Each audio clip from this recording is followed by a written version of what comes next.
a sexta leitura da Parashá de Bo, e foi na metade da noite, exatamente na metade, e Hashem atingiu e atacou todo o primogênito da terra do Egito, desde o primogênito do faraó que estava sentado no seu trono, até o primogênito do escravo que estava ali no poço, na prisão, e todo o primogênito do animal. E Hashem, o que quer dizer I Hashem? Toda vez que fala I Hashem, ele e seu tribunal, modo de falar, porque o Vav vem acrescentar, né? Fulano e fulano. Rikako Behor, até de outros povos, estando no Egito, morria também. Primogênito do faraó, na verdade, a única exceção foi o próprio faraó, que era primogênito e se salvou. Sobre ele está escrito que Hashem salvou ele para mostrar a minha força lá no Mar Vermelho. Ele ia ver ainda tudo acontecer e se salvar do Mar Vermelho para contar isso para o mundo todo. Inclusive o primogênito do cativeiro, do escravo, que eles ficavam felizes quando o povo sofria. E também para eles não falarem, tá vendo? O nosso Deus que trouxe esse castigo. E obviamente que o primogênito da escrava, das pessoas que trabalhavam ali, também estava incluso, porque a Torá está falando o mais importante e o mais inferior. Behor HaShifra, desse da escrava que trabalhava ali, era mais importante que o primogênito do cativeiro, que estava ali prisioneiro. Então faleceu também. E o faraó se levantou de noite, ele e todos os seus servos, todo o Egito. Ou seja, primeiro ele acordou, depois ele acordou os servos, depois acordou todo o povo, e teve um grito muito grande no Egito, que não tinha uma casa que não tinha um morto. O faraó levantou da sua cama noite, e não como um rei normal, que acorda só 3 horas depois que o dia amanheceu. Ele primeiro, depois os servos, que ele ia lá, começou a acordar a galera, ele foi acordar todos os seus próprios servos, que não tinha uma casa que não tinha um morto. Se tinha primogênito, obviamente ele morria. Mesmo se não tinha primogênito, o mais velho da casa era chamado Behor, porque Behor quer dizer também linguagem de importância, não só o primogênito que nasceu primeiro.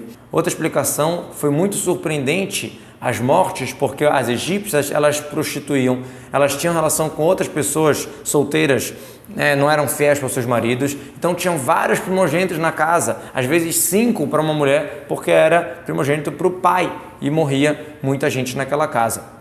E ele começou a chamar Moshe e Aharon de noite e falou: levantem, saem do meu povo, vocês, Bnei Israel, todo mundo, vão fazer o que Deus mandou para vocês, como vocês falaram. Ele ficou procurando sobre as portas da cidade, gritando: cadê Moshe, cadê Aharon? Conta o Midrash, as crianças ficavam apontando para lá, para cá, e ele estava com medo que ele mesmo ia morrer, que ele era primogênito. Também vocês, os homens, também Bnei Israel, as crianças, como vocês vão falar, não como eu falei. Esquece que eu falei que não vou mandar, esquece que eu perguntei quem vai, quem não vai, os animais ficam, vai todo mundo, vai do jeito que vocês quiserem, mas vão logo. Gamtsonhem, também o rebanho, também o gado, peguem, como vocês falaram, vão embora e abençoem a mim, rezem por mim para eu me salvar, para eu não morrer. O que quer dizer como vocês falaram? Inclusive isso que vocês falaram que eu vou dar, animais para sacrificarem, peguem também do meu rebanho, vão. Rezem por mim para eu não morrer, que eu sou primogênito. E Mitzrayim, os egípcios, começaram a forçar o povo, a fortificar o povo, vamos embora, acelerar eles, que vai todo mundo morrer. Porque, de novo, não foi só o primogênito que morreu, morreu mais pessoas. Eles estavam achando, tá vendo? O Shabeno falou que ia morrer o primogênito, está morrendo pessoas que não são primogênitos. 5, 10 numa casa, como a gente explicou o porquê. Então eles estavam com medo que aquilo ali ia se alastrar e todos iam morrer. Eles começaram a apressar o povo. E o povo carregou a sua massa antes de fermentar, Misharotam, com o resto da comida de matzá e maror que eles tinham comido no sacrifício de Pessah, amarrado na roupa, no ombro. Antes de fermentar, os egípcios não deixaram o tempo de fermentar. Misharotam, o resto da matzá e do maror, obviamente que o resto do Korban Pessah tinha que ser queimado, mas o resto da matzá e do maror eles levaram para comer. Al-Shirmam, por que nos ombros, por mais que eles tinham vários animais para colocar a carga, eles tinham carinho pela mitzvah, eles carregavam a matzá e o maror aqui no ombro. E o povo de Israel fez como Moshe tinha mandado e começaram a pedir emprestados dos egípcios utensílios de prata, de ouro e roupas. Como Moshe tinha falado antes, cada um ia pegar emprestado. Roupas, aqui a gente vê que as roupas elas eram muito importantes, porque fala utensílios de prata, utensílios de ouro e roupas, que nos olhos do povo de Israel eram muito importantes também aquelas roupas especiais. E Hashem deu a simpatia do povo nos olhos dos egípcios, e eles conseguiram pegar emprestados e esvaziar o Egito. Até aquilo que eles não pediram. O cara pedia, me empresta uma coisa, o egípcio lá pega 2, pega 5, levava, só queriam que eles fossem embora o mais rápido possível. Vai Natslu é de esvaziar. E o povo de Israel viajou de Ramsés, que é onde eles estavam, para Sucot, como 600 mil pessoas, homens, fora das crianças. Eles não está contando as mulheres, não está contando as crianças, 600 mil homens de 20 a 60 anos. de Ramsés Sukkot, a gente sabe que esse caminho é 120 mil, cada milha é 2.000 amot, é mais ou menos 1 quilômetro. E eles vieram lá rapidamente. Como pode ser? Achei que Deus carregou sobre as asas de águia, modo de falar, Hashem carregou eles, levou eles para lá. Agevarim, de 20 anos em diante. Vegam Erevrav, também uma grande mistura de outros povos veio com eles, e também rebanho, gado, muita pecuária. Pesado, ou seja, muita carga. Erevrav, uma mistura de povos que estavam querendo se converter, se juntar aos judeus. Moshe Rabbeinu não questionou Hashem se era para aceitar, ele achou que era bom aceitar eles, para eles virem e seguirem o caminho de Hashem. Lá na frente acabou dando muita confusão com esse pessoal. E eles assaram essas massas que eles tiraram do Egito, o got matzot que lo hametz. Se a gente fosse traduzir literal, seria bolos de matzot que não é hametz. A palavra ugá em hebraico tem a ver com um círculo, né? A palavra bolo também tem a ver com bola. Então, na verdade, era uma massa redonda, só que não era igual um bolo que a gente tem hoje em dia, não era fermentado, não deu tempo de fermentar. Que eles foram expulsos do Egito e não podiam ficar lá, e também não prepararam provisões. Eles saíram na fé, eles não tinham comida para muito tempo quando eles saíram para o deserto. Eles não sabiam que ia ter o maná caindo do céu e tudo isso. O got matzot, uma massa de matzá, ou seja, uma massa que não deu tempo de fermentar, a gente chama isso de matzá. E também não fizeram preparos, isso vem ensinar o louvor do povo de Israel. Para eles não falarem, como é que estiveram no deserto, a gente não tem comida. Eles acreditaram e foram. Isso que está escrito no profeta, que Hashem fala, eu lembro a bondade da tua juventude, o teu amor, quando você foi atrás de mim no deserto, numa terra que não tem nada plantado, ou seja, que você confiou. E qual é a recompensa por isso? É o próximo passuco que fala, Kodesh Ser Hashem, é sagrado o povo de Ser Hashem, o povo escolhido, etc. O Moshav vem ser a habitação do povo que eles ficaram no Egito 430 anos. O que quer dizer isso? Que eles ficaram no Egito, somando o que eles ficaram forasteiros em outras terras não deles. Não é só no Egito 430 anos. Se você juntar, desde que nasceu Yitzhak até agora, dá 400 anos. Que desde que ele teve descendência, pode cumprir o passuco que Hashem falou para Abraham, que Ger Yezarachá, a tua descendência vai ser forasteiro, vai ficar numa terra estranha. E, na verdade, 30 anos antes disso, foi o decreto, foi no Pacto das Metades, antes de nascer Yitzhak, foi que ele foi avisado por isso. Então, mais esses 30 anos do aviso, dá 430 anos. Não dá para a gente falar que eles ficaram literalmente 430 anos no Egito. Por quê? Se a gente pegar o Kehat, que ele já veio de Israel com Yaakov, se a gente contar todos os anos dele, todos os anos de Amram, seu filho, e todos os 80 anos de Moshe, que foi quando ele saiu do Egito, não chega a 430, se somar esses três. E, obviamente, também que tem vários anos que Kehat tinha antes de descer para o Egito, tem vários anos de Amram que viveu junto com a vida de Kehat, vários de Moshe junto com Amram. Então, mesmo se você somar todos os anos, não dá 430 e não são todos. Então, você é obrigado a falar que, na verdade, as outras tempos que o povo de Israel ou a família de Abraham morou fora de ter uma terra própria, vamos chamar assim, mesmo que estavam morando em Israel, isso também é chamado de Gerut, isso também era chamado que eles estavam forasteiro. Mesmo em Hebron, como está escrito, Gar chama Yitzhak, usa a expressão Gar, que é morar provisoriamente, e não Dar, que seria morar fixamente. Ou Eteretz Megurhem Asher Garuba. Por isso, você tem que explicar que isso que fala Ger Yezarachá, tua descendência, desde que teve a descendência, são 400 anos, né? E aí você vai realmente fazer a conta, vai ficar 210 anos que eles ficaram no Egito, na saída do Egito, e, de novo, mais 30 anos antes, que foi quando Deus já avisou para Abraham.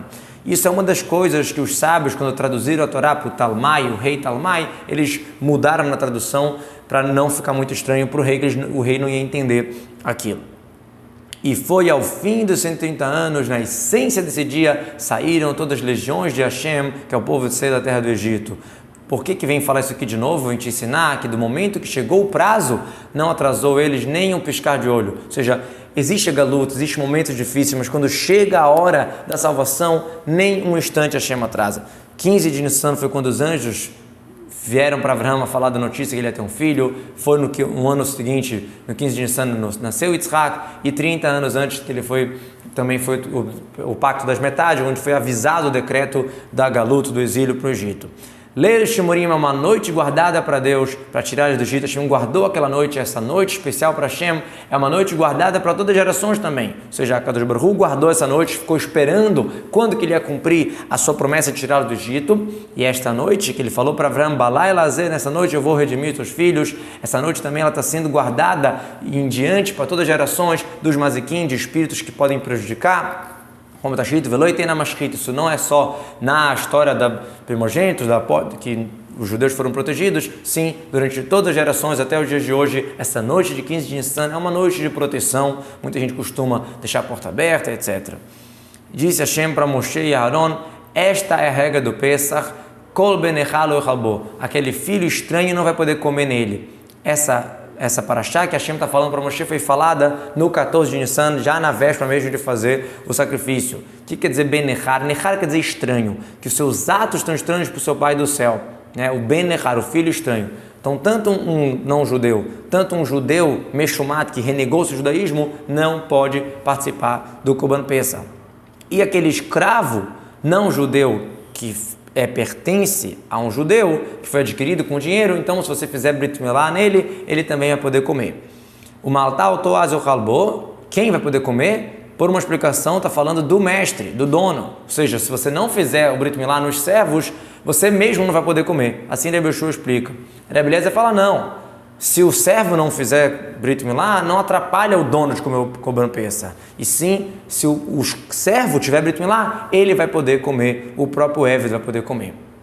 Agora, um toshav, um habitante não judeu e que mora em Israel, ou um assalariado, não pode comer. Toshav é aquele Ger Toshav, não é um convertido mesmo que abraçou o judaísmo totalmente, é uma pessoa que ela mora em Israel, ela não faz idolatria, ela respeita algumas coisas, mas ela é um goi que ela pode comer tarefa e tudo normal. Então ele não vai poder participar do Korban Pesach.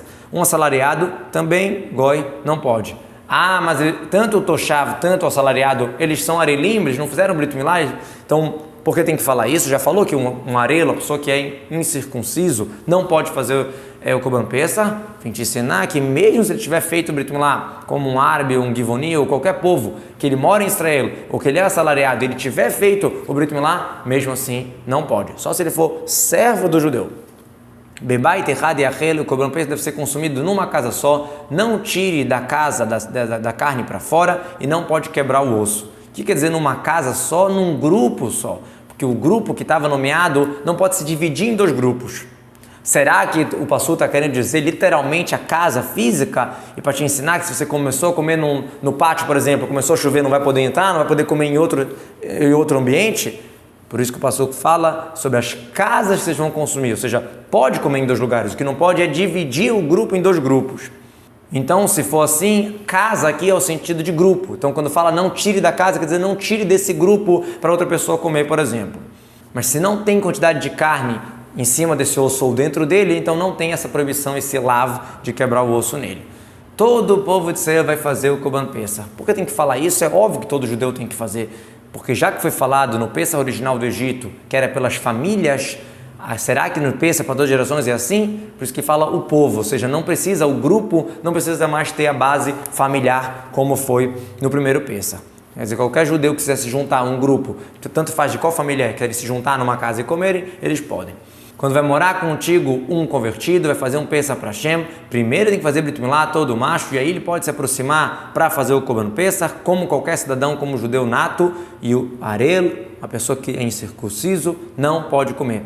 Versá Pesach, será que toda aquela pessoa que se converte tem que fazer um Pesach na hora, independente da data que ele se converter? Por isso que o pastor fala que o convertido é como o cidadão, como o judeu nato, ou seja, igual o judeu no 14 de Nissan que é feito o Korban Pesach, também o convertido, ele vai participar igual. Mas não que quando a pessoa se converte tem que fazer um Korban Pesach. Agora, por que a Torá repete que o arela, aquele que não tem Brit Milá, não pode comer? Já falou isso, para te ensinar que mesmo aquela pessoa que ela não fez Brit Milá por uma questão de saúde, porque os dois irmãos dela morreram pelo Brit Milá, que existe uma regra que é perigo de vida, provável que pode acontecer alguma coisa com ele, te não faz Brit Milá no terceiro irmão nesse caso.